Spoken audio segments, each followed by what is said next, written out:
கர்த்தருடைய சத்தத்தை மாத்திரம் நாம் கேட்கிறவர்களாய் இந்த இடத்துல நாம் காணப்பட வேண்டும் என்கிறதான எண்ணங்கள் நம்மிடம் காணப்படட்டும். பிதாவே, இயேசுவின் நாமத்தில் உங்களுடைய சமூகத்தில் நாங்கள் வருகிறோம். தகவலே, இந்த நேரம் வரை ஜெபிக்கிற நேரத்தில் எங்களோடு இடைப்பட்டதற்காக நன்றி செலுத்துகிறோம். இந்த நேரத்தில் உங்களுடைய வார்த்தைக்கு நேராக எங்களுடைய கவனத்தை திருப்புகிறோம். நீங்க பேசுங்க, நாங்கள் கேட்கிறோம். வேத வசனம் சொல்லுகிறது, பேசுகிறது நீங்கள் அல்ல, உங்களில் இருக்கிற பரிசுத்த ஆவியானவர் தாமே என்கிற அந்த வேத வசனத்தின் பிரகாரமாய் பரிசுத்த ஆவியானவர் பேசும் பொழுது எங்களுடைய செவிகள் கேட்கட்டும், சோர்வுகள் மாறட்டும், பலவீனங்கள் மாறட்டும். ஆண்டவரே, தூக்க கலக்கங்கள் ஏதாவது இருந்தால் இயேசுவின் நாமத்திலே எல்லாம் மாறி உங்களுடைய வார்த்தையை மாத்திரம் நாங்கள் கேட்க நீங்க கிருபை செய்யுங்க. ஆண்டவரே, மாம்சத்தின் எண்ணங்களுக்கு நீங்க விளக்குங்க. மாறாத இயேசு மூலம் ஜெபிக்கிறோம் நல்ல பிதாவே, ஆமென். அல்லேலூயா. இப்படியாக ஒரு இடத்துல பிரசங்கம் பண்றதுக்கு ஒரு போதகரை அழைச்சிருக்கிறாங்க. ஐயா, நீங்க என்ன பண்ணுங்க, மெசேஜ் கொடுங்க அப்படின்னு. சரின்னு சொல்லிட்டு இந்த பாஸ்டர் என்ன பண்ணியிருக்கிறாரு, மெசேஜ் கொடுக்கறதுக்கு போயிருக்கிறாரு. 1 மணி நேரம் பாஸ்டர் பேசுறதுக்கு என்ன பண்ணிட்டாங்க, டைம் கொடுக்குறாங்க. அப்போ பாஸ்டர் என்ன பண்றாரு, இப்படி போறாரு, அப்படி வராரு, மெசேஜ் கொடுக்கறதுக்கு கொடுத்துட்டு இருக்கிறாரு. ஜனங்கள் என்ன பார்த்துட்டு இருக்காங்க. அப்போ அவர் என்ன பண்ணிருக்காரு, ஒரு டை ஒன்று கட்டிட்டு வந்துருக்கிறாரு. என்ன கட்டியிருக்கிறாரு, சத்தமா சொல்லுங்க, டை கட்டியிருக்கிறாரு. நல்ல வேலை நான் கட்டிட்டு வரல. அப்போ போகும்போது பாஸ்டர் நடக்கும்போது அந்த டையை என்ன பண்ணிட்டே இருந்திருக்கு, பாஸ்டர் கூட சேர்ந்து இப்படி ஆடிட்டே இருந்திருக்கு. அதுல ஒரு அம்மா பார்த்துட்டே இருந்திருக்கிறாங்க. எப்படா இந்த பாஸ்டர் பிரசங்கம் முடிப்பாரு, நம்ம போய் அவர்கிட்ட பேசணும்னு சொல்லிட்டு பிரசங்கம் முடிஞ்ச உடனே வேகமா போய், பாஸ்டர் உங்க பிரசங்கம் ரொம்ப சூப்பரா இருந்துச்சு பாஸ்டர் அப்படின்னாங்களா. சரிம்மா, ஆண்டவருடைய நாம மகிமை பண்றோம் அப்படின்னாங்க. ஆனா அப்படின்னு சொன்னாங்க. ஆனாவா, என்ன இப்பதான் நல்லா இருக்குன்னு சொன்னா அதுக்குள்ள என்ன ஆனா, இல்ல பாஸ்டர் பிரசங்கம் சூப்பரா இருக்கு, உங்க டை கொஞ்சம் நீட்டமா இருக்கு. நான் டெய்லர் தான், நான் பேக்ல என்ன பண்ணிருக்கிறேன், சிஸ்டர் கொண்டு வந்திருக்கிறேன், அந்த டையை கொஞ்சம் நீட்டுங்க, நான் கட் பண்ணி விடுறேன் அப்படின்னாங்க. நம்ம எதுக்கு வரோம் சர்ச்சைக்கு சொல்லுங்க, எதுக்கு வரோம் சர்ச்சைக்கு? தூங்குறதுக்கு வரமா, சாப்பிட வரமா, செபிக்க வராங்க. நீ ஜோ பண்ணுவியா, இது உனக்கு பிரேயர் கார்ட்ஸ் தரேன், ஜோ பண்றியா பார்க்கலாம், சரியா? அப்போ சரிங்க, பாஸ்டர் போய் டையை எடுத்து நீட்டினாரா, அந்த மாதிரி என்ன பண்ணாங்க, கட் பண்ணிட்டாங்க. அப்போ அந்த பாஸ்டர் என்ன பண்ணாரா, அம்மா நீ ரொம்ப அழகா இருக்க அப்படின்னா. இந்த அம்மா ஒரே வெக்கம், இந்த அம்மா ஐயோ பாஸ்டர் அப்படின்னா. ஆனா அப்படின்னாரா பாஸ்டர், என்ன பாஸ்டர் இப்பதான் அழகா இருக்குன்னு சொன்னீங்க, அதுக்குள்ள ஆனான்னு இல்லை, என்னன்னு சொல்லுங்க பாஸ்டர் சீக்கிரமா அப்படின்னு. நீ ரொம்ப நல்லா இருக்க, உன் நாக்கு கொஞ்சம் நீட்டா இருக்கு, அதை காட்டு, நான் வெட்டி விட்டுறேன் அப்படின்னா. அதாவது நம்ம எதுக்கு சபைக்கு வரோமோ அந்த வேலையை மட்டும்தான் பார்க்கணும். ஆண்டவருடைய வார்த்தையை கேட்க நம்ம சபைக்கு வரோம். செபிக்க வரும்போது ஐயோ நான் வீட்டில் மீன் வாங்கி வச்சுட்டு வந்துட்டேனே, கதவை தாப்பா போட்டனா தெரியலையே, மீன் சட்டியை மூடி வச்சுட்டு வந்தனா தெரியலையே, பூனை உள்ள போகுமா தெரியலையே அப்படின்னு சொல்லிட்டு அம்மா அம்மா என்ன பண்ணுவாங்க, இங்க உட்காந்து அங்க யோசிச்சுட்டு இருப்பாங்க. ஐயா அம்மாட்ட என்ன பண்ணுவாங்க தெரியுமா, பைக்கு சாவியை எடுத்துடா தெரியலையே, அது லாக் பண்ணனா தெரியலையே, கூட்டு போட்டுனா தெரியலையே, நாளைக்கு என்ன பண்ண போறோமோ தெரியலையே, இப்படி என்ன பண்ணுவாங்க, யோசிச்சுட்டே இருப்பாங்க. ஆனா நான் என்ன பண்ணுவேன், நானும் பேசுவேன், நீங்களும் என்ன பண்ணணும், என் கூட சேர்ந்து பேசணும். அல்லேலூயா. தூங்குறவங்க அல்லேலூயா சொல்லமா, அல்லேலூயா. பரவாயில்ல, எனக்கு அம்மா கம்பெனி இருக்கீங்க, ஆண்டவர் சொல்றோம். சரி, ஒரு வசனத்தை எடுத்து வாசிங்கள். யாக்கோபு எழுதின நிருபம் 5வது அதிகாரம் அதனுடைய 13வது வசனத்தை ஒரு வாசியுங்கள். உங்களில் ஒருவன் துன்பப்பட்டால் ஜெபம் பண்ண கடவன், ஒருவன் மகிழ்ச்சியா இருந்தால் சங்கீதம் பாட கடவன்.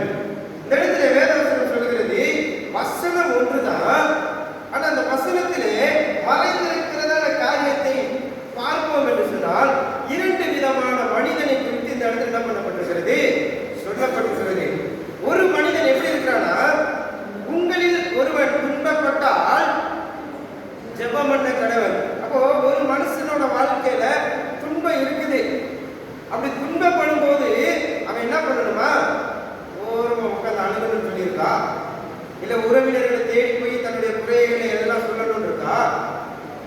துன்பப்படும் போது எத்தனை பேர் ஜெபம் பண்ணுவாங்க? சொல்லுங்க பாப்போம். உண்மையா சொல்லணும். ஆண்டவர் பார்த்துட்டு இருப்பாங்க. நான் இன்னைக்கு வந்து இந்த இடத்துல நின்று கேட்பேன், நீங்க கையை தூக்கிடுவீங்க. அது போய் சொன்னா ஆண்டவர் அதுக்கு ஏற்ற பலனை தருவார். உண்மையை சொன்னீங்கன்னா அதுக்கேற்ற பிரதிபலனை ஆண்டவர் என்ன பண்ணுவார்? தருவார். அல்லேலூயா. துன்பப்பட்டால் ஜெபம் பண்ண கடவுள்னு சொல்லப்பட்டிருக்கிறது. நம்ம எப்ப ஜெபம் பண்ணுவோம் தெரியுமா? நம்ம வியாதியா இருந்து நம்ம சரீரம் ரொம்ப துன்பத்துக்குள்ள போய் அது டாக்டர் எல்லாம் கைவிடப்பட்டு நம்ம நம்பின மனிதர் எல்லாம் கைவிடப்பட்ட அந்த கடைசி நிமிஷத்துல தான் நம்ம என்ன பண்ணுவோம்? ஆண்டவரை தேடி வருவோம். அப்பதான் நம்ம சபையில ஒரு பாஸ்டர் ஒருத்தர் இருக்கிறாரு, டேவிட் ஐயா இருக்கிறாரு, அவர் நம்பர் போன்ல இருக்குன்னு அப்பதான் நமக்கு என்ன பண்ணுவோம்? ஞாபகத்துக்கு வரும். ஐயோ பாஸ்டர், இந்த காரியத்துக்காக ஜெபம் பண்ணுங்க பாஸ்டர். 4 நாளா எனக்கு தூக்கமே இல்லை பாஸ்டர். இந்த வாரம் பூரா நான் என்ன பண்றேன்? ஆஸ்பத்திரின்னு அழைச்சிட்டே இருக்கேன் டாக்டர். அப்படி கிடையாது. வேத வசனம் சொல்லுகிறது, துன்பப்பட்டால் அவன் என்ன பண்ணுவா? ஃபர்ஸ்ட் ஜெபம் பண்ணணும். சரி, நான் உங்கள்கிட்ட கேட்கிறேன், ஜெபம் என்ன? சொல்லுங்க, ஜெபம்னா என்ன? பாஸ்டர் கூப்பிட்டாரு, கேள்வி கேட்கிறதையா யோசிக்கிறீங்களா? நான் கேள்வி கேட்பேன், நீங்க என்னோட பேசணும். நான் உங்களோட பேசணும், நீங்க என்னோட பேசணும். அப்பதான் ஆண்டவர் நம்மோடு என்ன பண்ணுவார்? பேசுவார். அல்லேலூயா. ஜெபம்னா என்ன சொல்லுங்க? தேவனோடு பேசுவது. வேற என்ன சொல்லலாம்? சொல்லுங்க. அம்மா சொல்லிட்டாங்க, பாஸ்டர் அம்மா சொல்லிட்டாங்க, தேவனோடு பேசுவது. நீங்க சொல்லுங்க பாப்பா, ஜெபம்னா என்ன? இந்த பாப்பா பாருங்க, பிரேயர் சொல்லலாமா யோசிக்குது. ஜெபம்னா பிரேயர் அப்படியா? சரி, அப்படி சொல்லலாம். அப்புறம் நீ சொல்லு, நீ தானே ஜெபம் சொன்ன, சொல்லு. ஜெபம் பண்ண தானே வரேன்னு சொல்லு. ஜெபம்னா என்ன? ஒரு கேள்விக்கு பதில் சொல்றதே பெரிய விஷயம். இது அடுத்த கேள்வியா? அப்போ நம்ம சொல்லலாம், ஜெபம் அப்படிங்கிறது நம்ம ஆண்டவரோடு பேசுவது, ஆண்டவரோடு ஒரு உறவு வைத்துக் கொள்வது, இல்லை நம்முடைய தேவையை அவரிடம் சொல்வது என்று சொல்லி அநேக காரியத்தை சொல்லலாம். ஆனா ஒரே ஒரு விஷயத்தை சொல்லட்டுமா? நம்ம ஆண்டவரை வேலை வாங்குறது தான் ஜெபம். எத்தனை பேர் ஆமான்னு சொல்றீங்க? யாருமே ஆண்டவர்கிட்ட பேசாத மாதிரி, எதுவுமே சொல்லாத மாதிரி. அப்படியா? நான் பேசுறது புரியுதா உங்களுக்கு? கொஞ்சம் புரியுது, ஆனால் லேட்டாக வருதுங்களா? சரி. மறைமுகமாக நாம் ஆண்டவரையே வேலை வாங்குவதுதான் ஜெபம். எத்தனை பேர் ஒத்துக்கிறீங்க? ஆண்டவரே எனக்கு இதை செய்யுங்க, அதை செய்யுங்க, இது வேணும், இதை கொடுங்க, அதை கொடுங்க. இன்னைக்கு ஒரு பையன் இருக்கா அப்படின்னா அந்த பையனை போய் இதை வாங்கிட்டு வான்னு நம்ம சொன்னோம்னா என்ன பண்ணுவான்? வாங்கிட்டு வந்து நம்ம கையில தருவான். அதே மாதிரி தான் இன்னைக்கு அநேகர் என்ன பண்றோம்? ஆண்டவரை ஒரு வேலைக்காரங்களை வச்சிருக்கிறோம். ஒரு கம்யூனிகேஷன் எப்பயுமே வச்சுக்கிறது கிடையாது. தேவைக்கு ஆண்டவர் இடத்துல வரோம், ஆண்டவரே எனக்கு இதை செய்யுங்க, எனக்கு கடன் இருக்குதே, இந்த கடன் பிரச்சனையை போக்குங்க, எனக்கு சரீரத்துல பலவீனம் இருக்குதே, இதை எல்லாத்தையும் நீக்குங்கன்னு சொல்லி நம்ம என்ன பண்றோம்? நம்முடைய தேவை ஆண்டவர் இடத்துல சொல்லி அவர்கிட்ட வேலை வாங்கிக்கிறோம். நம்ம எத்தனை பேர் நீங்க ஒத்துக்கிறீங்க? தாவீதின் குமாரனே எனக்கு இறங்கும் என்று சொல்லி அந்த மனிதன் குறிப்பிட்ட பொழுது ஆண்டவர் வந்து அவருக்கு என்ன பண்ணாரு? உதவி செய்கிறார், அவருடைய தேவையை பூர்த்தி செய்கிறார். திராட்சரசம் குறைவுபட்ட போது மரியாள் என்ன பண்றாங்க? ஆண்டவர்கிட்ட போய் சொல்றாங்க, உங்களுக்கு திராட்சரசம் குறைஞ்சிச்சு, உனக்கு எனக்கு என்ன என் மேல வாங்கி ஒதுக்கிறாரு. அப்புறம் வேலைக்காரங்களை கூப்பி இதை செய்யுங்க அவர் செய்யறாங்க. அப்போ ஒரு இடத்துல நம்ம வேலை வாங்குவதற்கு நம்ம எப்படி நம்ம உரிமை எடுத்துக்கிறோமோ அதே உரிமையை தான் நம்ம ஆண்டவர்கிட்ட நம்ம எடுத்துக்கிறோம். ஆண்டவரே இதை செய்யுங்கன்னு சொல்லிட்டாலே ஆண்டவர்கிட்ட நம்ம என்ன பண்றோம்? சொல்லுங்க, உண்மையாக சொல்லுங்க. ஆண்டவரை நம்ம வாங்குறோம், அதுதான் உண்மை, அதுதான் மறைந்திருக்கிறது. ஆனா மாறா ஆண்டவர் இடத்துல செய்யறாரு, நம்மிடத்துல ஒரு சில காரியங்கள் அவரும் எதிர்பார்க்கிறார். நம்ம ஆண்டவர்கிட்ட எதிர்பார்க்கிற மாதிரியே ஆண்டவரும் நம்மிடத்துல ஒரு சில காரியங்களை என்ன பண்ணுகிறார்? எதிர்பார்க்கிறார். வேற ஒண்ணுமே கிடையாது. நம்ம செய்வோம்ல, கைமாறு நம்ம செய்வோம். இன்னைக்கு நம்ம 500 ரூபாய் ஒருத்தட்ட வாங்குறோம் அப்படின்னா அவங்க 500 ரூபாயும் வாங்குவாங்க, வட்டியும் சேர்த்து என்ன பண்ணுவாங்க? வாங்குறவங்களும் இருக்காங்க. அதுக்கு பேர் தான் குடுக்கல் வாங்கல். இதே மாதிரி தான் ஆண்டவரிடத்திலே ஒரு காரியத்தை நாம் எதிர்பார்க்கும் பொழுது, ஜெபம் பண்ணுவதற்காக நாம் ஆலயத்திலே வரும் பொழுது இல்லை உபவாசித்து நாம் தனிமையிலே ஆண்டவருடைய சமூகத்தில் நாம் அமர்ந்திருக்கும் பொழுது ஆண்டவரிடத்துல நாம எப்படியெல்லாம் காரியங்களை எதிர்பார்க்கிறோமோ அதே போல ஒரு சில காரியங்களை ஆண்டவர் நம்மிடத்தில் என்ன பண்ணுகிறார், எதிர்பார்க்கிறார். அந்த காரியம் என்ன அப்படிங்கிறத தான் என்ன பண்றோம் இந்த நாளில நாம பார்க்க போறோம். அல்லேலூயா. அப்ப முதலாவதாக நாம எப்படி ஜெபம் பண்ணணும் அப்படின்னு சொல்லி ஆண்டவர் விரும்புகிறார் அப்படின்னா, ஏக்கத்தோடு நம்ம ஜெபம் பண்ணணுமா. எப்படி ஜெபம் பண்ணணும்? எல்லாம் பக்கத்துல இருக்கிறவங்களை பார்த்து சொல்லுங்க, ஏக்கத்தோடு ஜெபம் பண்ணுங்க ஐயா. அம்மா ஏக்கத்தோடு ஜெபம் பண்ணுங்கம்மா, சொல்லுங்க. அந்த ஐயா மாதிரி என்ன பார்த்து சொல்லிட்டு இருக்காங்க, ஐயா நீங்க ஏக்கத்தோட ஜெபம் பண்ணுங்க ஐயா. பக்கத்தில் இருக்கிறவங்களை பார்த்து சொல்லுங்க, ஏக்கத்தோட ஜெபம் பண்ணணும். அப்போ நம்ம ஆண்டவருடைய சமூகத்தில் வந்து ஜெபம் பண்ணுவதை மாத்திரம் ஆண்டவர் எதிர்பார்க்கல, நம்ம ஆண்டவருடைய சமூகத்துல ஏக்கத்தோடு நம்ம ஜெபம் பண்ணணும். அந்த ஜெபத்தை தான் ஆண்டவர் எதிர்பார்க்கிறார். அப்படி நம்ம ஏக்கத்தோடு வந்து நாம ஜெபிக்கும் பொழுது அந்த ஏக்கத்தின் ஜெபத்தில 3 விதமான காரியத்தை ஆண்டவர் எதிர்பார்க்கிறார். ஒன்று விசுவாசம், இரண்டாவது நம்பிக்கை, மூன்றாவது எதிர்பார்ப்பு. இது மூணுமே நாம செய்ய வேண்டியது. நம்ம இவ்வளவு நாளா நம்ம ஜெபம் பண்ணிட்டோம், எப்படி ஜெபம் பண்ணணும்னு தெரியல, எதுக்காக ஜெபம் பண்ணணும்னு தெரியலன்னா போய் விட்டுருங்க. ஆனா இன்னைக்கு ஆண்டவர் நம்மிடத்துல எதிர்பார்க்கிற ஜெபம் என்னன்னா, நம்ம ஆண்டவருடைய சமூகத்துல வரும்போது ஒரு காரியத்திற்காக ஜெபிக்கும் பொழுது ஏக்கத்தோடு ஆண்டவர்கிட்ட கேட்கணும். அதை தான் ஆண்டவர் எதிர்பார்க்கிறார். அந்த ஏக்கத்துல விசுவாசம் நமக்குள்ள இருக்கணும், நம்பிக்கை நமக்குள்ள இருக்கணும், எதிர்பார்ப்பு நமக்குள்ள இருக்கணும். இது எப்படி வேணாலும் இருக்கலாம். அதான் எதிர்பார்ப்பு இருக்கலாம், நம்பிக்கை இருக்கலாம், விசுவாசம் இருக்கலாம், இல்லை நம்பிக்கை ஃபர்ஸ்ட் இருக்கலாம், விசுவாசம் இருக்கலாம், எதிர்பார்ப்பு இருக்கலாம். இது எது வேணாலும் எப்படி வேணாலும் மாறி இருக்கலாம். ஆனா ஏக்கத்தோடு ஜெபம் பண்ணும் பொழுது ஆண்டவர் நம்மிடத்திலே இந்த 3 விதமான காரியத்தையும் எதிர்பார்க்கிறவராக காணப்படுகிறார். அல்லேலூயா. யாக்கோபு எழுதின 5வது அதிகாரத்திலே 15வது வசனத்தை ஒரு வாசியுங்கள்.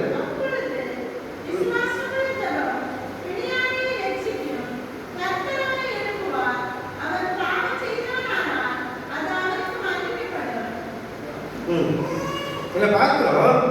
அப்பொழுது என்ன பண்ணும்? விசுவாசம் கொண்ட ஜெபம் பிணியாளியை ரட்சிக்கும், கர்த்தர் அவனை எழுப்புவார், அவன் பாவம் செய்தவனானால் அவனுக்கு என்ன பண்ணப்படுமா?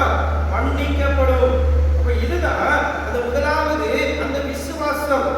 அதற்கு முன்பதாக இருக்கிற வசனத்தை நான் வாசித்து பார்க்கும் பொழுது, உங்களில் ஒருவன் வியாதிப்பட்டால் சபை மூப்பரை அழைத்து சொல்லுங்க. அதுக்கப்புறம் என்ன எழுதப்பட்டிருக்கிறது? கர்த்தருடைய நாமத்தில் அவனுக்கு எண்ணெய் பூசி அவனுக்காக. ஆமா, அப்படி நம்ம ஜெபம் பண்ணும்போதுதான் அப்பொழுது விசுவாசம் உள்ள ஜெபம் அந்த பிணியாளியை என்ன பண்ணுமா? ரட்சிக்கப்படும். இன்னைக்கு நம்ம நினைக்கிறோம் ஏதோ வரவையில உட்காரோம், நம்ம ஜெபம் பண்றோம் அவ்வளவுதான் அப்படின்னு சொல்லிட்டு. ஆனா ஆண்டவர் உங்களுக்கும் எனக்கும் நம்ம ஜெபம் பண்ணும்போது நம்முடைய கரத்துல எவ்வளவு பெரிய வல்லமையை கொடுத்திருக்கா தெரியுமா? நீங்களும் நானும் ஒருத்தருக்காக ஜெபம் பண்ணும் பொழுது, விசுவாசத்தோடு ஜெபம் பண்ணும் பொழுது, அவன் எவ்வளவு பெரிய வியாதியஸ்தா இருந்தாலும் அந்த வியாதி சுகமாகும். அவன் ஒருவேளை பாவம் பண்ணி இருந்தானா நீங்களும் நானும் பண்ற ஜெபத்துல அந்த பாவத்தை மன்னிக்கத்தக்கதான அதிகாரத்தை ஆண்டவர் நம்முடைய கரத்திலே கொடுத்திருக்கிறார். அல்லேலூயா. எத்தனை பேர் நம்ம அந்த அதிகாரத்தை பயன்படுத்தி இருக்கிறோம்? எத்தனை பேர் அந்த அதிகாரத்தை பயன்படுத்தி நம்ம ஜெபம் பண்ணியிருக்கிறோம்? ஆண்டவரே இதை நீங்க செய்ய சொன்னீங்கன்னா நான் செஞ்சிருக்கேன், இதை எனக்கு தாங்கன்னு சொல்லி எத்தனை பேர் ஆண்டவரிடத்துல நம்ம கேட்டுருக்கிறோம்? நம்ம நடந்து போகிறோம். இப்ப பாஸ்டர் கொஞ்ச நேரத்துக்கு முன்னாடி கூட சொன்னாங்க, பாஸ்டர் எங்களுக்காக ஜெபம் பண்ணுங்கன்னு சொன்னாங்க, அவங்களுக்காக நான் ஜெபம் பண்ணி இருக்கிறேன் அப்படின்னு. அப்படி உங்களிடத்திலே எத்தனை பேர் ஜெபம் பண்ண சொல்லி இருக்கிறாங்க? நீங்க எத்தனை பேருக்கு ஜெபம் பண்ணி இருக்கிறீங்க? அநேக இடத்துல நாங்க தான் மறந்து போயிருக்கோம்.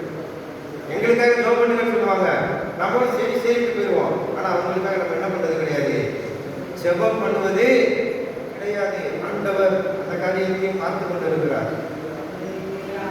ஒருவேளை அப்படி நீங்க மறந்திருப்பீர்களே, ஆனால் இந்த நேரத்தில் ஆண்டவர் சொல்லுங்க, ஆண்டவரே என்ன மன்னிங்க. ஆண்டவர் அதை தான் எதிர்பார்க்கிறார். நான் ஆண்டவருக்கு அநேக இடத்துல நான் மன்னிப்பு கேட்டிருக்கிறேன். ஆனா இப்ப எப்படி தெரியுமா, நான் பஸ் ஸ்டாண்ட்ல நின்னாலும் சரி, ரயில்வே ஸ்டேஷன்ல சரி, டீ கடையில நின்னாலும் சரி, எந்த இடத்துல நின்று எனக்காக ஜெபம் பண்ணுங்கன்னு சொன்னா நான் உடனே ஒரு தோள் மேல கை போட்டு நடு ரோடு பார்க்க மாட்டேன், எந்த இடம்னு பார்க்க மாட்டேன். அந்த இடத்திலேயே ஜெபிக்கும் பொழுது ஆண்டவர் அவருடைய காரியங்களை வெளிப்படுத்தி அதே இடத்திலே விடுதலை கொடுத்திருக்கிறார். அல்லேலூயா. அதுதான் ஆண்டவர் உங்களிடத்தில் எங்களிடத்தில் எதிர்பார்க்கிறது. ஆண்டவர் ஊழியம் செய்த நாட்கள்ல பாருங்க, எப்ப எனக்கு அங்க ஒரு ஆபீஸ் இருக்கு, பாவர் என்ன சர்ச் இருக்கு, நீ அங்க வா, உனக்கு அங்க ஜெபம் பண்ற எல்லாம் சரியா போகும் எங்கேயாவது சொல்லியிருந்தாரா? எனக்கு கப்பல் நகர்ல வீடு இருக்கு, நீ அங்க வான்னு சொன்னாரா? இல்ல கலிலேயால எனக்கு இடம் இருக்கு அங்க வான்னு சொன்னாரா? எதுவுமே சொல்லல. எந்த இடத்துல எந்த மனிதன் எந்த நிலைமையில கூப்பிட்டாலோ அதே இடத்துல உதவி செய்த அதே ஆண்டவர் உங்களுக்கும் எனக்கும் ஒரு உரிமையை கையிலே கொடுத்திருக்கிறார். விஞ்ஞானிகளை சுகமாக்கத்தக்கதாய், பாவம் செய்தவர்களை மன்னிக்கத்தக்கதாய், கட்டுண்டவர்களை விடுதலையாக்கத்தக்கதாய் ஆண்டவர் நம்முடைய கரத்திலே அதை கொடுத்திருக்கிறார். நாம் அதை பயன்படுத்த வேண்டும். அல்லேலூயா, அல்லேலூயா. எத்தனை பேர் ஆயத்தமா இருக்கிறீங்க அதை பயன்படுத்துறது? ஆண்டவர் உங்க கையில கொடுத்திருக்கிறார், அதை ஏன் கையில கொடுத்திருக்கிறார்? அதான் ஆண்டவர் நம்மிடத்திலே எதிர்பார்க்கிறார். இதோ நம்ம வரோம், ஆண்டவர் சமூகத்தில் பாஸ்டிங் நினைச்சு ஜெப குறிப்பு சொல்றாரா? சோத்திரம் ஆண்டவரே, சோத்திரம் சோத்திரம் சோத்திரம். அது வல்ல சத்தம். அதிகாரத்தை நம்ம கையில் எடுக்கணும். பாஸ்டர் ஒரு குறிப்பு சொல்றாரா, அதுக்கு உண்டானத பாரப்பட்டு இருதயத்தின் ஆழத்திலிருந்து விசுவாசித்து அந்த காரியம் அப்படியே நடக்க போகிறது. அந்த காரியத்தை தேவன் தருவார். இந்த விதமாக அதை எல்லாவற்றையும் நாம் எதிர்பார்க்கும் பொழுது ஆண்டவர் எல்லா காரியத்தையும் நம்முடைய வாழ்க்கையில செய்ய போதுமானவராக இருக்கிறார். நம்முடைய ஜெபத்திற்கு அப்படியே பதில் தர ஆண்டவர் வல்லமிட்டவராக இருக்கிறார். அல்லேலூயா, அல்லேலூயா. அதற்கு காரணம் என்ன தெரியுமா? அந்த ஒரு ஏக்கம் இருக்கணும் ஜெபத்துல. ஏக்கம்னா என்னன்னு தெரியுமா? ஏக்கம்னா என்னன்னு சொல்லுங்க. ஏக்கம்னா என்ன? இந்த மறுபடியும் ஆரம்பிச்சாங்க பாட்டு பேசி சொல்லுங்க. ஏக்கம்னா என்ன? ஏங்கு. அப்போ ஒரு குழந்தை தூங்கி எந்திரிக்கும் போது அம்மா பக்கத்துல இல்லைன்னா என்ன பண்ணும்? அது ஏங்கி ஏங்கி ஏங்கி அழும். அப்போ அந்த சத்தம் நமக்கு தெரியும், அந்த குழந்தை எப்படியெல்லாம் ஏங்கி இருக்கு அப்படின்னு. ஒரு பொருள் கேட்டு நமக்கு கிடைக்கல அப்படின்னா அந்த பொருள் கிடைக்கிற அளவுக்கு நம்ம என்ன பண்ணுவோம்? ஏங்கி கொண்டு இருப்போம். அந்த ஏக்கம் தான் இன்னைக்கு ஆண்டவர் நம்ம இடத்துல எதிர்பார்க்கிறார். அநேக காரியத்துக்கு கிடையாது.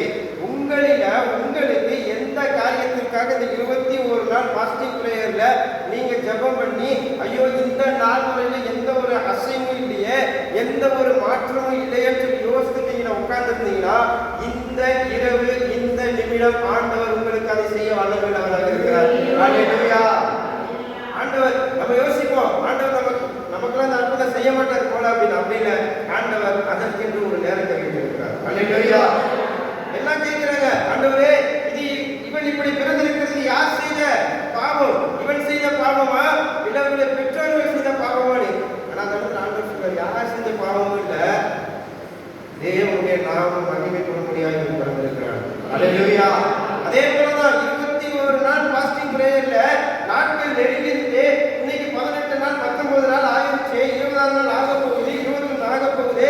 எனக்கு ஏன் என் ஜெபத்துக்கு பதில் தரலன்னு கேள்வியோடு இருந்தீங்கன்னா ஆண்டவர் இந்த இரவு நேரத்திலே நீங்கள் ஏக்கத்தோடு ஜெபிக்கும் பொழுது, ஜெபத்திலே ஒரு மாற்றத்தை கொண்டு வரும் பொழுது பதில் தர போதுமானவராக இருக்கிறார். அல்லேலூயா, அல்லேலூயா.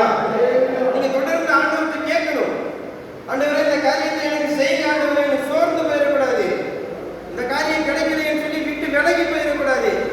இன்னைக்கு அநேகம் நம்ம என்ன செய்ய தெரியுமா? ஆண்டவருடைய சமூகத்துல வருகிறோம், நம்ம ஜெபிக்கிறோம், நம்ம போகும்போதே அந்த ஜெபத்தை தூக்கிக்கிட்டே போயிடும்.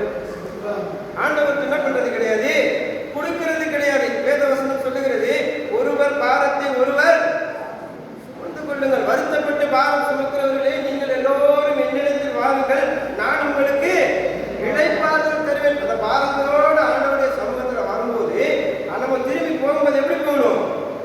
இளைப்பாறுதலோடு போகணும்.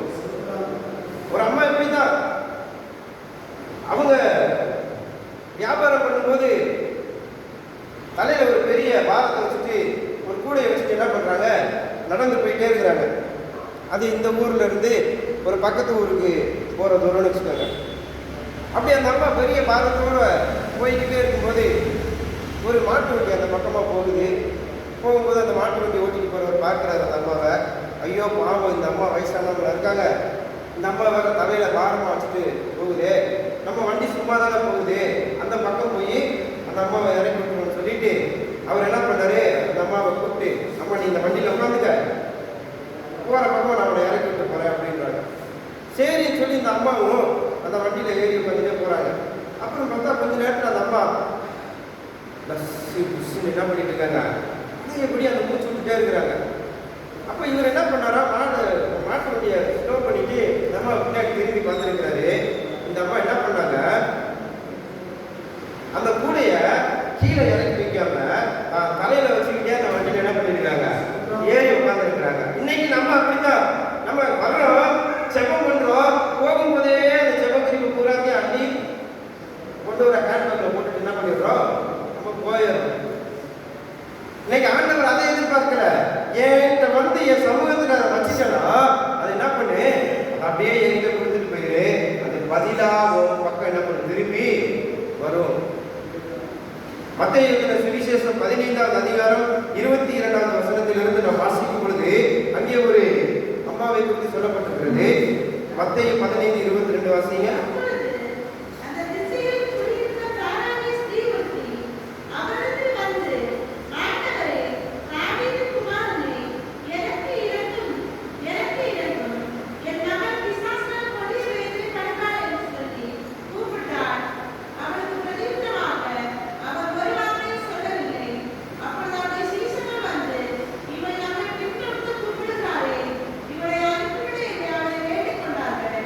போதுமானது. இதுல பாருங்க, ஒரு கானானிய ஸ்திரீ என்று சொல்லும்போது, கானான் என்பது ஆண்டவருக்கு பிரியமில்லாத ஜனங்கள் வாழக்கூடியதான ஒரு பகுதி, ஒதுக்கப்பட்டவர்கள் வாழக்கூடியதான ஒரு பகுதி. ஆண்டவருக்கு பிரியமில்லாத காரியத்தை செய்கிறவர்கள், சுகபோக வாழ்க்கை வாழுகிறவர்கள் தான் அந்த கானான் பக்கத்தில் இருக்கிறவங்க. அப்படி இருக்கும்போது ஆண்டவர் இந்த வழியை வருகிறார் என்று சொல்லி அவர்கள் கேள்விப்பட்டு ஒரு கானானிய ஸ்திரீ வந்து என்ன சொல்றாங்கன்னா, தாவீதின் குமாரனே எனக்கு நல்லா கேளுங்க, அவங்களுடைய ஜெபத்தை நல்லா கவனிங்க. தாவீதின் குமாரனே எனக்கு இறங்கும், என் மகள். பைபிளே வாசிக்காதவங்க மாதிரி அப்படியே அதுல இருக்கிறது தான் கேட்கிறேன், சொல்லுங்க. என் மகள் ஆமா பிசாசினால் கொடிய வேதனைப்படுகிறாள் என்று சொல்லி குறிப்பிட்டாள். ஆண்டவர் அவருக்கு என்ன பதில் சொன்னாராம்? ஒரு வார்த்தை என்ன பண்ணல, சொல்லல. இந்த அம்மா வந்து கூப்பிட்டே இருக்காங்க, தாவீதின் குமாரனே எனக்கு இரண்டும், என் மகள் பிசாசினால் கொடிய வேதனைப்படுகிறாளே, நீர் அவளை பாரும் ஆண்டவரே, ஒரு வார்த்தை சொல்லும் ஆண்டவரே என்று சொல்லி இந்த அம்மா கதறிக்கொண்டு தன்னுடைய மகளுக்காக அந்த பிசாசினால் கொடிய வேதனைப்பட்டு கொண்டிருக்கிறாளே, அவள் எப்படியாவது விடுதலை ஆக வேண்டும் என்று சொல்லி இந்த அம்மா அறிந்திருந்தாங்க. ஏசப்பா கிட்ட போனவனா அவரு திரும்பி பார்த்தாருன்னா, இல்ல ஒரு வார்த்தை சொன்னாருன்னா என் பிள்ளையுடைய வாழ்க்கையில இருக்கிற இந்த பிசாசின் தொல்லை தீர்ந்துவிடும் என்று சொல்லிதான் அந்த அம்மா இயேசுவை பார்க்க வராங்க. அதே நம்பிக்கையில தான் கூப்பிடுறாங்க, தாவீதின் குமாரனே எனக்கு இறங்கும், என் மகள் கொடிய வேதனைப்படுகிறாளே, பிசாசு அவளை துன்புறுத்துகிறதே அப்படின்னு சொல்லி அந்த அம்மா கூப்பிட்டுட்டே இருக்கிறாங்க. ஆண்டவர் காதுல விழாத மாதிரி ஒரு பாட்டு என்ன பண்ணிட்டே இருக்கிறாரு, போயிட்டே இருக்கிறாரு. இன்னைக்கு டேவிட் பாஸ்டர் போகும்போது, பாஸ்டர் நீங்க வாங்க பாஸ்டர், என் வீட்டில் வந்து ஜோம் பண்ணுங்க பாஸ்டர்னு நம்ம பின்னாடியே போகும்போது கூப்பிட்டுட்டே போகும்போது பாஸ்டர் நமக்கு ரிப்ளை பண்ணோன்னா நம்ம என்ன பண்ணுவோம், பாஸ்டர் பக்கத்தில் வச்சுட்டே கேட்டா எப்படி சொல்றதுன்னு யோசிக்கிறீங்களா? நம்ம என்ன பண்ணுவோம் சொல்லுங்க. இன்னைக்கு நீங்களும் நானும் இயேசு கிறிஸ்து இப்படி போகும்போது நம்ம கூப்பிட்டு அவர் நமக்கு பதில் தரலன்னா நம்ம என்ன பண்ணுவோம், இவரெல்லாம் ஒரு மனுஷன்னு நம்ம என்ன பண்ணுவோம், நம்பி வந்தோம் பாரு, நம்ம கூப்பிட்டுட்டே இருக்கிறோம், இவர் காதில் விழுதானும் தெரியல, இல்லை விழுந்தும் பதில் தராமல் போகிறாருன்னு தெரியல. நம்ம என்ன பண்ணுவோம், நம்ம கூப்பிடுறத நிப்பாட்டிட்டு பக்கத்தில் இருக்கவங்க கூட பேச ஆரம்பிச்சிடும். ஆமாவா இல்லையா? ஆமாவா இல்லையா? ப்ராக்டிக்கலாக பேசணும். அப்படித்தான் நம்ம பேசியிருப்போம். நானாக இருந்தால் அப்படி தான் சொல்லிருப்பேன். இதுக்கு மேலே இவரை கூப்பிட்டு எந்த பிரயோஜனமும் இல்லை. ஆனால் அதுக்கு அடுத்த வசனம் தெளிவாக சொல்லுது பாருங்க. அடுத்த வசனத்தை வாசிங்க. அதற்கு அவர் காணாமற் போன ஆடுகளாகிய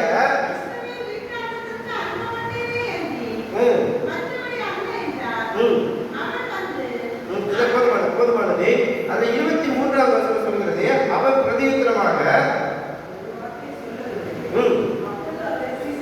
இதை நல்லா கவனிங்க. அப்பொழுது அவருடைய சீஷர்கள் வந்து, இவள் நம்மை பின்தொடர்ந்து கூப்பிடுகிறாளே, இவளை அனுப்பிவிடும் என்று யார் பாண்டவர்களுக்கு பேசுறாங்க? சீஷர்கள் போய் சொல்றாங்க, ஐயா இந்த அம்மா தொடர்ந்து கூப்பிட்டுட்டே வந்துட்டு இருக்கு, இந்த அம்மாவோட பிரச்சனை என்னன்னு பார்த்து அனுப்பிச்சு விடுங்க, இவங்க போகட்டும்னு சொல்லி சீஷர்கள் போய் அந்த அம்மாவுக்காக என்ன பண்றாங்க? ரெக்கமெண்ட் பண்றாங்க, எடுத்து சொல்றாங்க, ஐயா இந்த அம்மா கூப்பிட்டுட்டே வந்துட்டு இருக்காங்க, ஐயா இந்த அம்மாவை என்னன்னு கொஞ்சம் பாருங்க. அப்படின்னா என்ன அர்த்தம்? ரொம்ப நேரமா இந்த அம்மா கூப்பிட்டுட்டே போயிருக்கிறாங்க. ஆமாவா இல்லையா? ஆமாவா இல்லையா? அங்க அந்த மனுஷன் தாவீதின் குமாரனே எனக்கு இறங்குன்னு சொல்லும் போது அவனை அதட்டினார்கள் என்று சொல்லப்பட்டிருக்கிறது. வாயை மூடி, நீலாம் கூப்பிடாத, நீலாம் கூப்பிட்டா அவர் உதவி செய்ய மாட்டார்னு கூட அவங்க சொல்லி இருந்திருப்பாங்க. இந்த இடத்துல பாருங்க, அந்த அம்மா கூப்பிடுறாங்க, ஆனா ஆண்டவர்கிட்ட எந்த ஒரு ரிப்ளையும் வரல. நேரடியா இன்னும் ஆண்டவர்கிட்ட அவங்க பேசல. நடுவுல சீஷர்கள் என்ன பண்றாங்க, ஐயா இந்த அம்மா ரொம்ப நேரம் கூப்பிட்டே வந்துட்டு இருக்காங்க, இவங்களுடைய பிரச்சனை என்னன்னு கேட்டு இந்த அம்மாவை அனுப்பி விடுங்க அப்படின்றாங்க. அதுக்கு அவர் என்ன சொல்றாரா, அனுப்பப்பட்ட இஸ்ரவேல் இடத்திற்கே, அதான் காணாமற் போன இஸ்ரவேல் இடத்திற்கே அன்றி மற்றபடி. அப்படின்னா என்ன அர்த்தம்? இஸ்ரவேல் ஜனங்களை ரட்சிக்க வந்திருக்கிற அப்படின்னா யாருக்கு சுகம் கொடுக்கணும்னு எனக்கு தெரியும். அதனால என்ன பண்ணு, நீ போ வேலையை பாரு, நான் என்ன பண்றேன் என் வேலையை பார்க்கிறேன். ஆண்டவர் அந்த இடத்துல என்ன பண்றாரு? சீஷர்களோட தான் பேசுறாரு. ஆனா இங்க சொல்லப்பட்டிருக்கிறது, கானானிய ஸ்திரீ கூப்பிடும் பொழுது அந்த ஸ்திரீகளுக்காக சீஷர்கள் போய் ஆண்டவரிடத்துல முறையிடும் போது சீஷர்கள் கொஞ்சம் கூட என்ன பண்ணல, இந்த பதிலை எதிர்பார்த்திருக்கவே மாட்டாங்க. ஒருவேளை ஆண்டவர் நிற்பாரு, அந்த ஸ்திரீயை அழைச்சிட்டு வர சொல்லுவாரு, உடனே விடுதலையை கொடுத்து அனுப்பிவிட்டுருவாருன்னு அவங்க நினைச்சிருந்திருப்பாங்க. ஆனா சீஷர்கள் எதிர்பார்க்காத ஒரு பதில் வருகிறது, நான் காணாமற் போன இஸ்ரவேல் இடத்திற்கு தான் அனுப்பப்பட்டேனே தவிர இந்த மாதிரி இல்லை, நீங்க அமைதியா இருங்க அப்படின்றாங்க. ஆமாவா இல்லையா? பைபிள் வசனம் அதான சொல்லுது, சீஷர்களுக்கும் ஆண்டவருக்கும் தான் பேச்சு. இவங்க ரெண்டு பேரும் பேசிட்டு இருக்கும் போதே அடுத்த வசனம் சொல்லுகிறது, அவள் வந்து ஆண்டவரே எனக்கு உதவி செய்யும் என்று அவரை பணிந்து கொண்டாள். நம்ம இன்னைக்கு அனைவரும் எப்படி தெரியுமா இருக்கிறோம்? இந்த சீஷர்களுக்கும் ஆண்டவருக்கும் ஒரு உரையாடல் நடந்து கொண்டிருக்கும் போது நாம என்ன பண்றோம்னா, செப வாழ்க்கையை துண்டித்து ஆண்டவரிடத்திலே பேசுவதை நிறுத்திவிட்டு ஆண்டவரிடத்திலே வந்து அமர்ந்திருப்பதை விட்டுவிட்டு வேற வேலையை பார்க்க நம்ம என்ன பண்ணிடுறோம், போயிடும். நமக்கு செபத்திற்கு பதில் வரலன்னா கொஞ்ச நேரம் ஆண்டவருடைய சமூகத்துல காத்திருக்கணுங்கிற அந்த ஒரு பொறுமை என்ன பண்றது கிடையாது, இல்லை. அந்த ஒரு ஏக்கம், ஐயோ ஏக்கத்தோடு நம்ம ஆண்டவருடைய சமூகத்துல இருக்கணுமேங்கிற அந்த ஒரு நம்பிக்கை.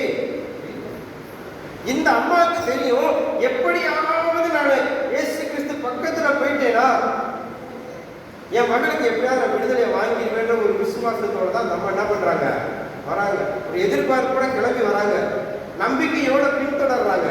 ஆனா சீஷர்கள்ட்ட சொன்ன வார்த்தை இந்த அம்மா காதலை கேட்டு இருந்துச்சுன்னா இந்த அம்மா பின்னாடி போயிருந்திருப்பாங்க நினைக்கிறீங்க?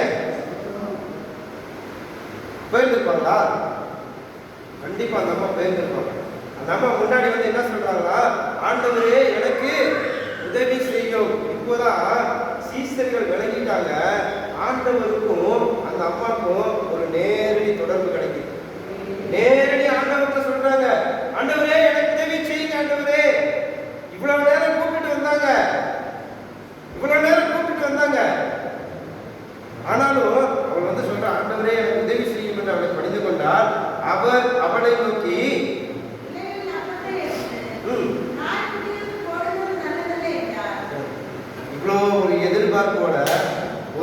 நம்பிக்கையோட அவ்வளோ கூட்டத்துல தாவீதின் குமாரனே எனக்கு இறங்கும்னு சொல்லி நம்பிக்கையோட வந்து இப்போ பக்கத்துல வந்தாச்சு. ஆண்டவர்கிட்ட நேரடியா பேசியாச்சு.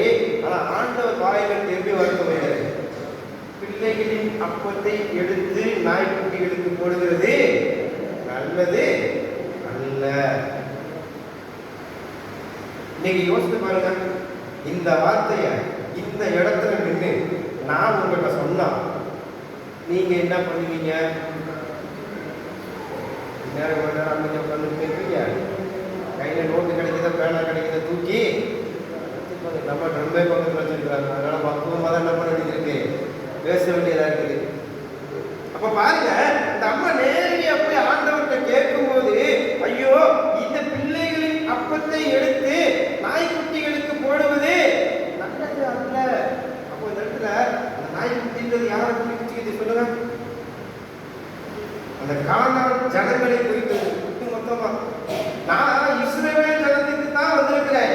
கானான் போன இஸ்ரவேல் ஜனங்களை பிடிக்கிறதுக்கு தான் மறுபடியும் நான் வந்திருக்கிறேன்.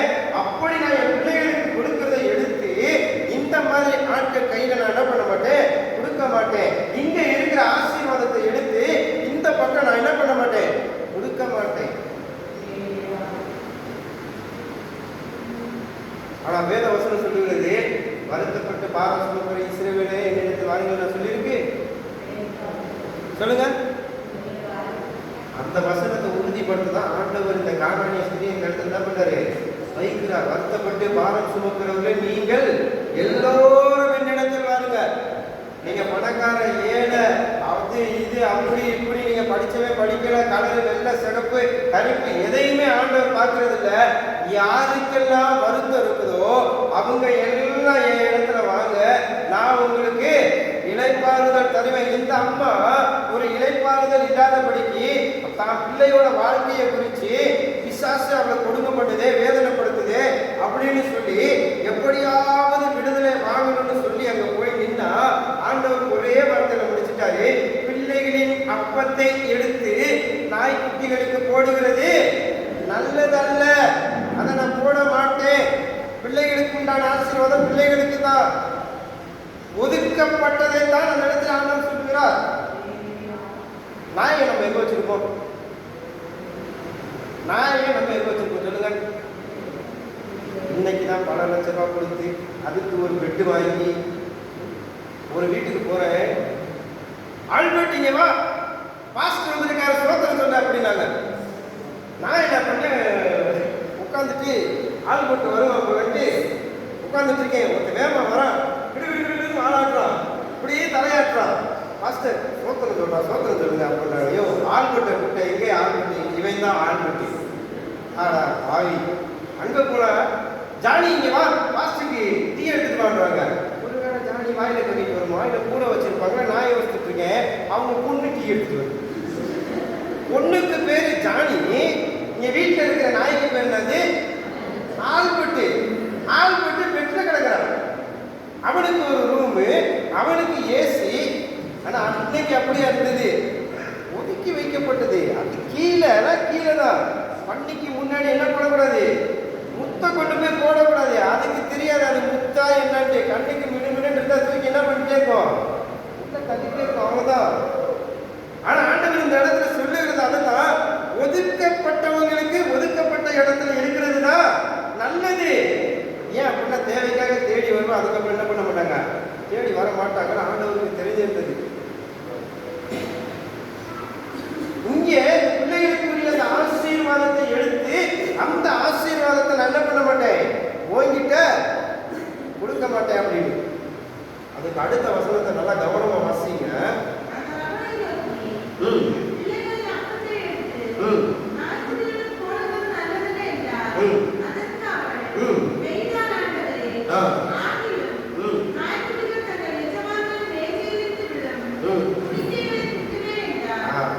இதுதான் அந்த கானானிய ஸ்திரீயினுடைய வாழ்க்கையிலே இருந்து வெளிப்படுகிறத விசுவாசமோ அந்த நம்பிக்கையோ தன்னோட எதிர்பார்ப்பு நிறைவேற போகிற வார்த்தையாக இந்த இடத்துல சொல்லப்பட்டிருக்கிறது.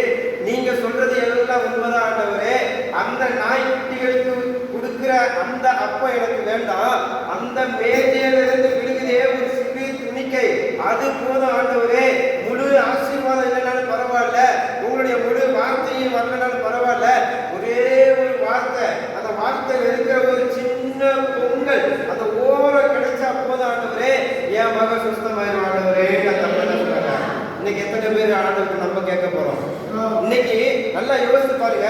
இதே இடத்துல உட்கார்ந்து ஒரு பிரெட்டை நம்ம இந்த இடத்துல பிக்கிறோம் அப்படின்னா அந்த பிரெட்டு கட்டி எவ்வளவு பெரிய பீஸ் கீழே விழுகும்? யோசித்து பாருங்க, எவ்வளவு பெருசு விழுகும்? முதல்ல பிரெட்டே பார்க்காத மாதிரி அந்த பக்கம் பார்த்துட்டு அப்படின்னா என்ன இருக்குது? ரொட்டி அப்படித்தானே? இவ்வளவு பெருசா இருக்குன்னா அதை நம்ம பிக்கும் போது அதுல இருந்து எவ்வளவு பெருசு தான் விழுகும்? சிறு துணிக்கை தான் விழுகும். ஆண்டவரே, அது போதும் ஆண்டவரே, என் மகன் சுத்தமாயிடுவா. அல்லேலூயா. இன்னைக்கு எத்தனை பேர் சொல்ல முடியும், ஆண்டவரே அந்த துணிக்கை போதும் ஆண்டவரே, என் வாழ்க்கையில நாம கொஞ்சம் எதிர்பார்க்கிற செபத்திற்கு இந்த இரவு நேரத்தில் பதில் தர போதுமானவராக இருக்கீங்க. எல்லாம் வலது காலத்தை உயர்த்தி ஆண்டவருக்கு சொல்லுங்க. எல்லாம் ஆண்டவரே, எனக்கு இந்த இரவு நேரத்துல இந்த செப நேரத்துல ஒரு வித்தியாசம் வரணுமே. அல்லேலூயா. அந்த கானானிய ஸ்திரீக்கு அந்த அதே விசுவாசத்தோடு உடைய சமூகத்தில் நிற்கிறேன். ஓ ரிகாபா ராலா தண்டலரவா, இயேசுவே உமக்கு நன்றி நன்றி நன்றி நன்றி. கூப்பிடுகிற யாவருக்கும் பதில் தருகிற தேவனே, இந்த பிள்ளைகள் எந்த காரியத்திற்காக உங்களுடைய சமூகத்தில் கரத்தை ஓங்கி இருக்கிறார்களோ சாட்சியாய் நிறுத்துங்க ஆண்டவரே, சாட்சியாய் நிறுத்துங்க ஆண்டவரே. அநேக பிள்ளைகள் இந்த 21 நாள் ஜெபத்திற்காக பொருத்தனை பண்ணி இருக்கிறார்களே, அந்த பொருத்தனையை என் தேவன் நீங்க இப்பொழுது அங்கீகரிக்கிறீங்க ஆண்டவரே. அந்த பொருத்தனையுள்ள ஜெபத்தை நீங்க அங்கீகரிக்கிறீங்க ஆண்டவரே. இதுவரையிலும் என் ஜெபம் கேட்கப்படலையே என்று என்னோடு நீங்க பேசுவீங்களான்னு சொல்லி எதிர்பார்த்து வந்தேன் ஆண்டவரே. நீங்க என்னோடு பேசிக் கொண்டிருக்கிறீங்கன்னு சொல்றீங்களே, அதற்காக நன்றி நன்றி நன்றி நன்றி நன்றி நன்றி ஆண்டவரே. அல்லேலூயா. அப்படியே கவனிங்க, இந்த இடத்துல சொல்லப்பட்டிருக்கிறது, ஆண்டவரே நீங்க சொல்றது எல்லாமே உண்மைதான் ஆண்டவரே, நான் அப்படியே ஒத்துக்கிறேன். ஆனாலும் அந்த மேஜையிலிருந்து விழுகிற அந்த ஒரு துணிக்கை போதாண்டவரே சொல்லும்போது ஆண்டவருடைய வார்த்தை என்ன பண்ணுகிறது? அப்படியே அவரையே பிரமிக்க வைக்கிறது. அவர் அவளுக்கு பிரதியுத்தரமாக என்ன சொன்னாரா? உன் விசுவாசம் பெரிது, நீ விரும்புகிறபடி உனக்கு ஆக கடவுது. அவ்வளவுதான். அவ என்ன காரியத்தை எதிர்பார்த்து ஆண்டவருடைய சமூகத்திலே நம்பிக்கையோடு வந்து தன்னுடைய விசுவாசத்தை எல்லாம் வெளிப்படுத்தினாலோ அதே காரியத்தை தான் ஆண்டவர் அவருடைய வாழ்க்கையிலே செய்தார். அல்லேலூயா. வேற எதையுமே செய்யல. அவள் விரும்பாத ஒரு காரியத்தை அவருடைய வாழ்க்கையில செய்யல, தான் விரும்புகிறதான காரியத்தை செய்யல. நீ விசுவாசமாயிரு, நம்பிக்கையாயிரு, நீ என்னை பின்தொடர்ந்து வா. எதையுமே என்ன பண்ணல, சொல்லல. தானாகவே அவ சொல்றா, பின்தொடர்ந்து வரா. கூப்பிடும்போது ஆண்டவருடைய காதுகளில் அவருடைய சத்தம் பட்டும் சரியான பதில் வரல. நேரடியா பேசும்போதும் அவள் எதிர்பார்த்ததான பதில் வரல. ஆனா தன்னுடைய விசுவாசத்தை அவள் அப்படியே ஆண்டவருடைய சமூகத்திலே வைத்த பொழுது மத்தேயு 21:22 சொல்லுகிற பிரகாரமாய் அதே ஒரு வசனம் சொல்லுகிறது, மேலும் விசுவாசம் உள்ளவர்களாய் ஜெபத்திலே எவைகளை கேட்பீர்களோ அவைகளை எல்லாம் பெறுவீர்கள். இந்த அம்மா விசுவாசத்தோட தாம் மகனுக்காக வேண்டிக் கொண்டது எதுவோ அதே காரியத்தை தான் என்ன பண்றாங்க, பெற்றுக்கொண்டார்கள் என்று சொல்லி நாம் பார்க்கிறோம். மார்க் 9வது அதிகாரம் 17வது வசனத்தை ஒரு வாசியுங்கள்.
போதுமானது.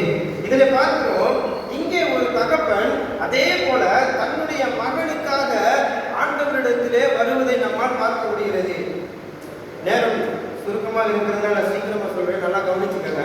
இது 17வது வசனம் 18வது வசனத்திலே நான் பார்க்கும் பொழுது அந்த இடத்துல ஆரம்பம் எல்லாம் சூப்பரா இருக்குது. ஆண்டவர்கிட்ட வந்து சொல்றாரு, ஆண்டவரே என் மகனுக்கு என்ன பண்ணிருக்கு, பிசாசு பிடிச்சிருக்கு, அது அவனுக்கு வரும்போதெல்லாம் அவன் வாயில நுரத்தல்லுது, அவன் தீயில போய் விழுகிறான், தண்ணியில போய் விழுகிறான், அவன் சீசன் வீட்டை கொண்டு வந்து எதுவுமே செய்ய முடியல, ஆண்டவரே நீங்க தான் உதவி செய்யணும்னு சொல்லிட்டு ஆரம்பம் எல்லாம் நல்லா தான் வந்தான். ஆனா அந்த 22வது வசனம் வரும்போது அங்கே ஒரு வசனம், ஒரு வார்த்தை சொல்லப்பட்டிருக்கிறது, ஏதாகிலும் செய்ய கூடுமானால். இன்னைக்கு நம்மளும் அநேக நேரத்தில் அப்படிதான், ஆண்டவரே இதை நீங்க எப்போ செய்றீங்களோ செய்யுங்க ஆண்டவரே சொல்லிட்டு நம்ம என்ன பண்ணிடுறோம், செபத்துல சோர்ந்து போய் கொடுக்குறோம். இங்கே ஆண்டவர் விடுதலை தருவார் என்று சொல்லிதான் அந்த பையனை இங்க கொண்டு வர ஆண்டவர் சொல்லிட்டாரு, அவனை இங்க கூட்டிட்டு வா, நான் என்ன பண்றேன் விடுதலை தரேன்னு சொல்லிட்டாரு. அதுக்கு அப்புறமும் அவங்க தகப்பன் சொல்றாரு, உனக்கு சின்ன வயசுல இருந்தே இது இருக்குது, நீங்க ஏதாவது செய்ய கூடுமானால் எங்களுக்காக இந்த காரியத்தை செய்ய அப்படின்னு சொல்லிட்டு அந்த தகப்பன் என்ன பண்றாரா, சோர்ந்து போய்விட்டார். ஆண்டவர் சொல்றார், அற்ப விசுவாசியே நீ எது வரைக்கும் சந்தேகப்படுவ, நீ விசுவாசிக்க கூடுமானால் உனக்கு சரியா போகும்னு சொல்றாரு.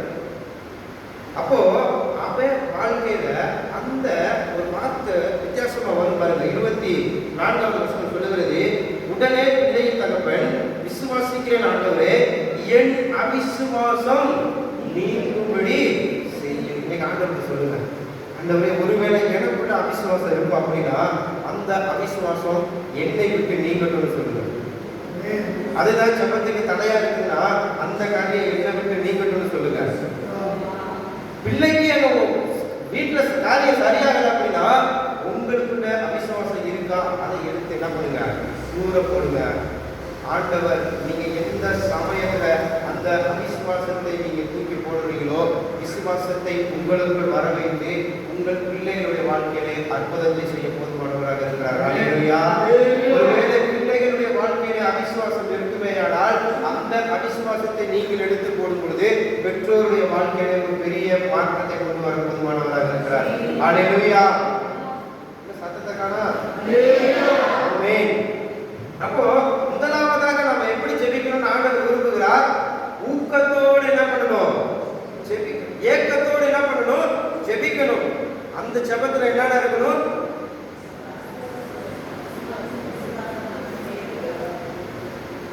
விசுவாசம், நம்பிக்கை, எதிர்பார்ப்பு, இது 3 இருக்கணும். அப்படிப்பட்ட அந்த ஏக்கத்தின் ஜெபம் நமக்குள் இருக்குமேயானால் நம்முடைய ஜெபத்திற்கு ஆண்டவர் என்ன பண்ணுவார், பதில் தர போதுமானவராக இருக்கிறார். இரண்டாவதாக அப்போஸ்தலர் 12வது அதிகாரம் அதனுடைய 5வது வசனத்தை ஒரு வாசியுங்கள்.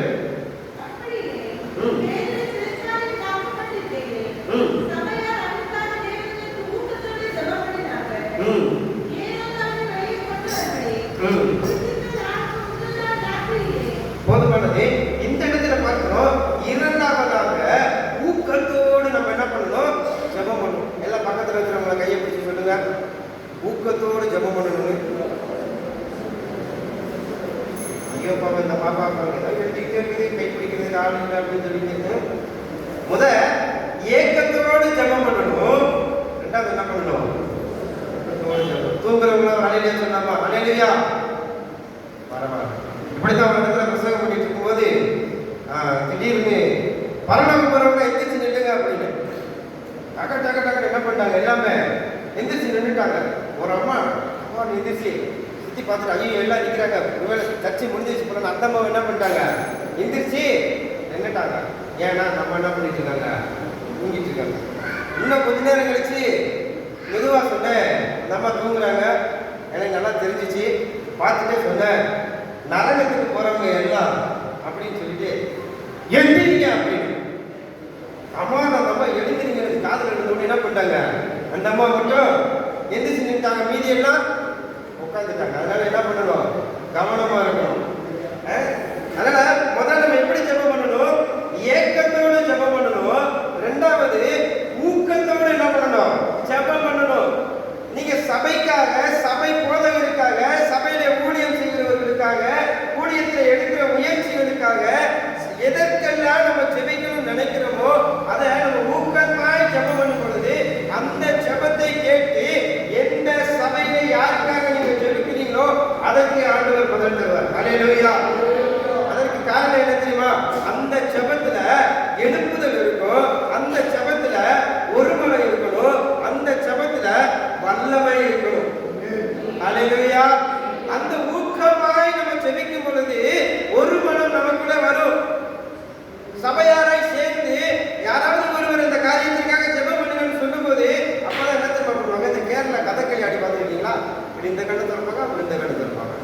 அப்படி பிள்ளையார் திரும்பி பார்ப்பாங்க, அப்படி இப்படி திரும்பி பார்ப்பாங்க.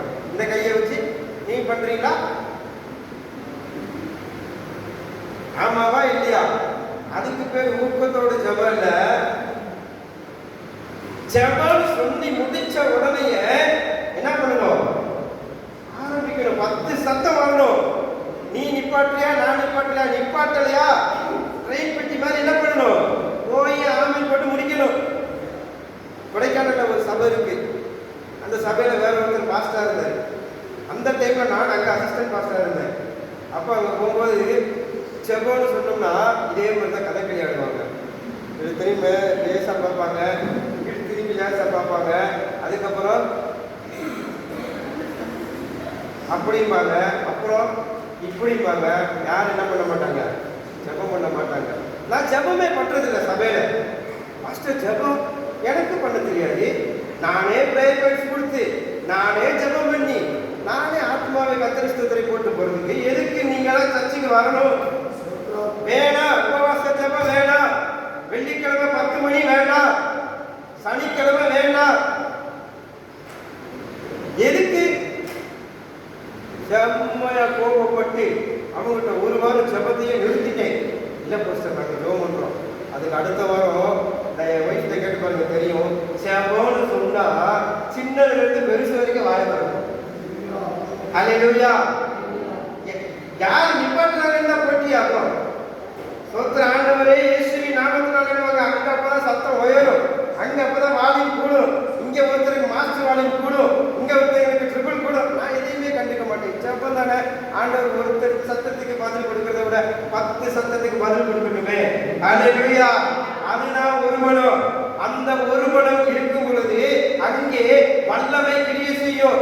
அந்த வல்லமை ஜெபத்திற்கு அப்படியே பதில என்ன பண்ணும்? இங்க கொண்டு வர விசுவாசிக்கிறவங்க மாத்திரம் ஹல்லேலூயா சொல்லுங்க. ஹல்லேலூயா. அப்போ முதலாவதாக நாம் ஏக்கத்தோடு ஜெபம் பண்ணும் பொழுது விசுவாசம் இருக்கணும், நம்பிக்கை இருக்கணும், ஒரு எதிர்பார்ப்பு இருக்கணும். இரண்டாவது ஊக்கத்தோடு நம்ம ஜெபம் பண்ணும் பொழுது அதுல ஒருமனம் இருக்கணும், வல்லமை இருக்கணும். அது எதற்கு கொண்டு வரணும்? எழுப்புதலை கொண்டு வரணும்.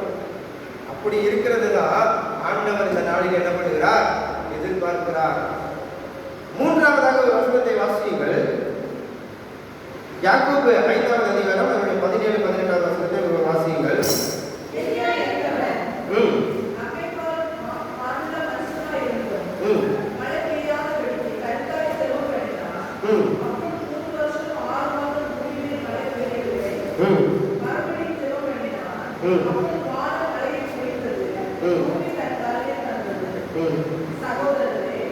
இதுல பார்க்கிறோம்.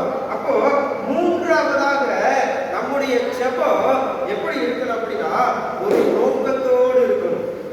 நோக்கம் இல்லாமல் ஆண்டவருடைய சமூகத்தில் என்ன பண்ணக்கூடாது? ஜெபிக்கவே கூடாது. ஏதோ வரோம், 2 மணி நேரம் சர்ச்சில் இருக்கிறோம், 3 மணி நேரம் சபையில் இருக்கிறோம் அப்படின்னு சொல்லிட்டு நாம ஜெபிக்காதபடிக்கு ஒரு நோக்கத்தோடு ஆண்டவருடைய சமூகத்தில் அமர்ந்து இதை எனக்கு வேணும் ஆண்டவரே, இதை எனக்கு செய்யுங்க ஆண்டவரே. இதில் சொல்றது எலியா நம்மை போல பாடுள்ள மனுஷனா இருந்தும் கருத்தாய் வேண்டிக் கொண்ட பொழுது, கருத்துனா என்ன தெரியுமா? நான் பைபிள் காலேஜ் படிக்கும்போது எங்க டீம் தான் வந்து இந்த ஃபுட்டுலாம் சப்ளை பண்றதுக்கு எல்லா ஸ்பெஷல் மீட்டிங்லையும் கூப்பிடுவாங்க. ஏன் அப்படின்னா நாங்கள் கொஞ்சம் வேகமா அரேஞ்ச்மெண்ட்ஸ்லாம் பண்ணுவோம். அப்போ அது ஜனவரி 26 குடியரசு தினம் இந்த சாப்பாடுலாம் பார்சல் போடுவாங்க மிஷினரிகளுக்கு கொடுக்குறதுக்கு. அப்போ அதில் சாப்பாடுலாம் போட்டு ரெடியாக இருக்குது. வந்திருக்கிற எல்லாத்துக்குமே சாப்பாடு கொடுக்கணும், எல்லாமே எடுத்து ரெடியாக வச்சாச்சு. ஒரு பாஸ்டர் கையில் பாஸ்டர் சாப்பாட்டுக்காக ஜோ பண்ணியிருந்தேன் பாஸ்டர் அப்படின்னு. நீங்கள் அடுத்த என்ன பண்ணிட்டு இருப்பீங்க?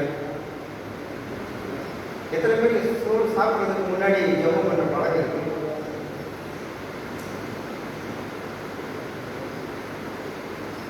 கதைகள் யாரும் பாருங்க, நீ பண்ணுறியா நான் பண்ணுறேன்னா கேட்டாரா இது வரைக்கும் சொன்னதே இல்லையா அப்படின்னு சண்டை. சாப்பாடு தட்டில் வச்சுட்டா ஆண்டவருக்கு நன்றி சொல்லி சாப்பிட்டு போடுங்க.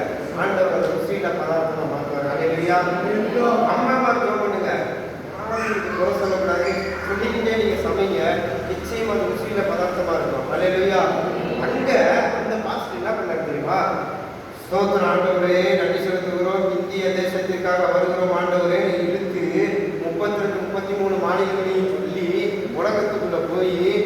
எல்லா கண்ட்ரியும் இழுத்துட்டு இருக்கிறாரு.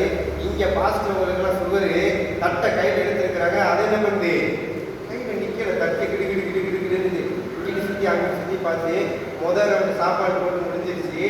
ஒரு சிலர் 2வது ரவுண்டு வந்துட்டாங்க. அப்பதான் இவரு இந்த மதுரை மாவட்டத்திற்காக வருகிற மாண்டவரு, அதில் இருக்கிற ஏஜி சபைக்காக வருகிற மாண்டவரு, இதிலே ஒரு எழுப்புதலை தாங்க அப்படின்றாரு. இங்க என்ன பண்ணிட்டு இருக்கு, எல்லாம் எழுப்பி போயிட்டு இருக்கு. அப்பதான் இவர் என்ன பண்றாரு, எழுப்புதலுக்காக ஜோம் பண்ணிட்டு இருக்காரு. உன்னை எதுக்கு ஜோம் பண்ண சொன்னா, எதுக்கு ஜோம் பண்ணிட்டு இருக்கிறாரு, சாப்பாட்டுக்கு ஜோம் பண்ண சோத்திரானவரை ஆசிரியங்க, பிரயாசப்பட்டவங்க ஆசிரியங்க, ஆகாரத்துக்கு ஆசிரியங்க, ஏதோ ஒண்ணு சொல்லி 2 நிமிஷத்துல முடிக்கிற ஜெபத்தை 1.25 மணி நேரமா ஜோம் பண்றாரு. அல்லேலூயா. இன்னைக்கு நம்ம அப்படிதான் ஒரு காரியத்தை சொல்லி ஜோம் பண்ண சொல்லி பிரசங்கத்துக்காக ஜோம் பண்ண சொன்னா பிரசங்க நேரம் எல்லாம் முடிஞ்சதுக்கு அப்புறம் தான் நம்ம கையிலேயே படிக்க திரும்ப கொடுப்பாங்க. ஏன் அப்படின்னா அவங்களுக்கு ஜெபத்தில் அப்படி ஒரு ஆர்வம். கருத்தாயிர ஜெபம்னா என்ன அப்படின்னா அதுதான், ஆபிரகாமின் தேவனே, ஈசாக்கின் தேவனே, யாக்கோபின் தேவனே, என்னை கேட்டருளும், என்னை கேட்டருளும். எலியா அவதான் ஜெபம் பண்ணாரு. காலையிலிருந்து சாயங்காலம் வரைக்கும் அவங்க போராடினாங்க, ஒன்னும் வேலையாகல. ஆனா இந்த சின்ன ஜெபம் ஆண்டவர் யார் என்பதை அதே இடத்தில் நிரூபித்து காண்பித்தது. பலிபீடத்தில் ஊற்றப்பட்ட தண்ணீர் முதல் கொண்டு அக்கினி வந்து நக்கி போட்டது என்று சொல்லப்பட்டிருக்கிறது. பாகாலுடைய தீர்க்கதரிசி 400 பேரா, அந்த உங்களுக்கு பின்னாடி 400 பேர் 800 பேரை வச்சு ஜனங்கள் எல்லாம் அவங்க பக்கம் அவ்வளவு தூரம் காலையை சந்தா வெட்டி எல்லாம் பண்ணியிருக்கிறாங்க. எதுவுமே வரல. எலியா என்ன பண்ணாரு, அவங்கள போய் அவங்க வேலைக்கு போயிருப்பாங்க இருக்கும், கூப்பிடுறாரு, தூங்க போயிருப்பாங்க இருக்கும், எழுப்புங்கன்றாங்க. எதுவுமே நடக்கல. எல்லாம் முடிஞ்சதுக்கு அப்புறம் ஜனங்களை எல்லாத்தையும் அந்த பக்கம் வர சொல்லி பலிபீடத்தை வச்சாங்க, வாய்க்கால விட்டாங்க, தண்ணியை கொண்டு ஊத்துனாங்க, கருத்தாய் ஜெபம் பண்ணாங்க. அவ்வளவுதான். அந்த ஜெபத்தை ஆண்டவர் என்ன பண்ணாரு, அங்கீகரித்தார். இன்னைக்கு நம்ம எப்படி திரும்ப இருக்கிறோம், அந்த பெதஸ்தா குளத்தின் அண்டையில ஒருத்தர் உட்கார்ந்துருக்கிறான். யார் அந்த குளம் கலக்கப்படும் பொழுது முதல்ல உள்ள போய் விழுகிறாங்களோ அவங்களுக்கு விடுதலை. படிச்சிருக்கீங்களா இல்லையா? ஆண்டவர் வந்து நான் உனக்கு என்ன செய்யணும்னு கேட்கிறாரு. ஐயோ ஆண்டவரே, நான் எப்படி இருக்கிறேன், அந்த தண்ணி கலங்குறதுக்கு முன்னாடி வேற ஒருத்தர் போயிடுறா, என்னால போக முடியும், இதெல்லாம் ஆண்டவர் கேட்கிறாரு. உனக்கு நான் என்ன செய்யணும்? ஆண்டவர் கேட்டார்னா ஆண்டவர் எனக்கு இதை செய்யுங்க ஆண்டவர்னு சொல்லிட்டு முடிஞ்சிடலாம். ஆண்டவர் என்ன சொன்னாரு, நீ இப்படிதான் பண்ணியாப்பா, அதுக்கப்புறம் எழுந்து நடன்னு சொல்லலாம். ஒரே ஒருத்தர் எழுந்து நடாம என்ன பண்ணிட்டான், எந்திரிச்சு நடந்துட்டான். கருத்தான ஜெபத்தை ஆண்டவர் இன்னைக்கு நம்ம இடத்துல என்ன பண்ணுகிறார், எதிர்பார்க்கிறார்.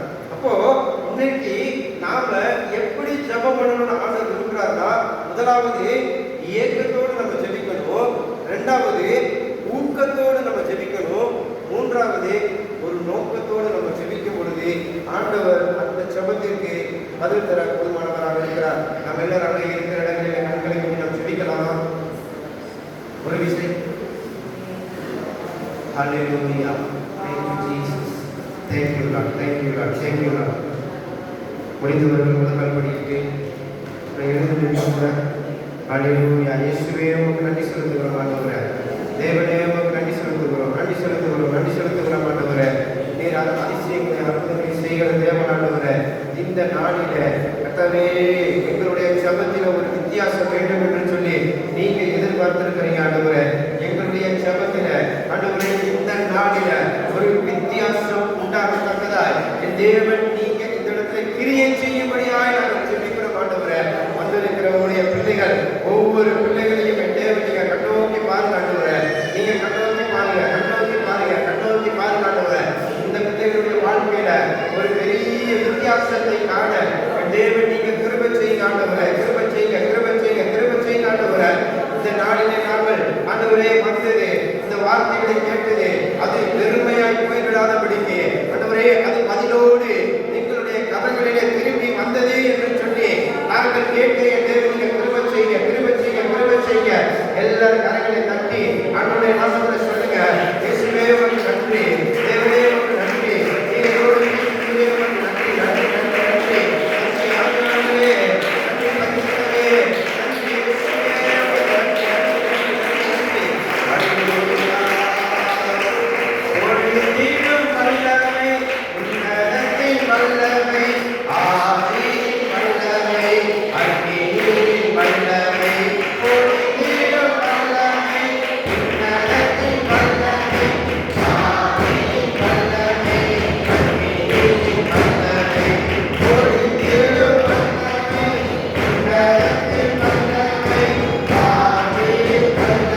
கர்த்தாவே எங்களோடு இடைப்பட்டு ஜனங்களுக்கு விசுவாச மக்கள் செலத்தை குறித்து முக்கியமான கருத்தாக சிந்திக்க சில ஒரு வார்த்தைகளும் ஒரு வாழ்க்கையில் நிறைவேற வேண்டும் என்று சிந்திக்கிறோம். நல்ல திரைப்படம் காலையில் திரும்பிக்கிறோம். நாளை நடக்கிற கூட்டங்களை முதல்படி நடக்கிற கூட்டங்களை கூட்டங்கள் ஆசிரியரை எல்லாம் சொல்ல வேண்டும், பயன்படுத்த வேண்டும் என்று சிந்திக்கிறோம். எங்களை நாட்டுகிறோம் சிந்திக்கிறோம் என்றாவே என் ஆத்மாவை கத்தரை சோதனை எங்களுடன் ஸ்தானத்தை என் ஆத்மாவை கத்தரை சோதனை